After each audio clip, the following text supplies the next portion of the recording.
Hai semua, suara misterius benda-benda ruang angkasa dan planet-planet adalah bunyi-bunyian yang tidak beraturan. Ada yang mirip bunyi kresek-kresek di radio atau TV saat tidak ada siaran, ada pula yang mirip bunyi serangga di malam hari. Suara ruang angkasa itu berasal dari gelombang radio karena gelombang ini dapat dipancarkan di ruang angkasa dan tidak membutuhkan pengantar. Sedangkan gelombang radio adalah gelombang elektromagnetik terpanjang.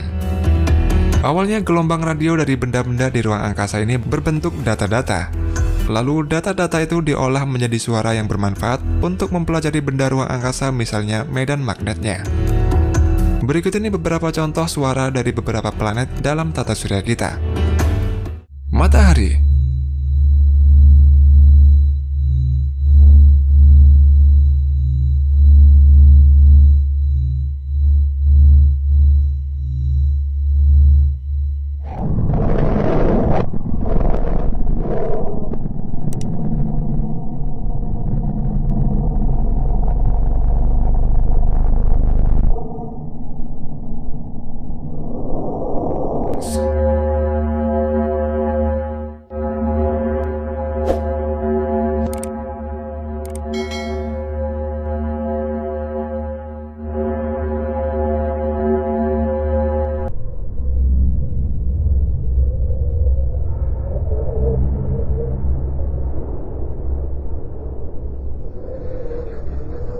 Jupiter.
Rizky Ayuba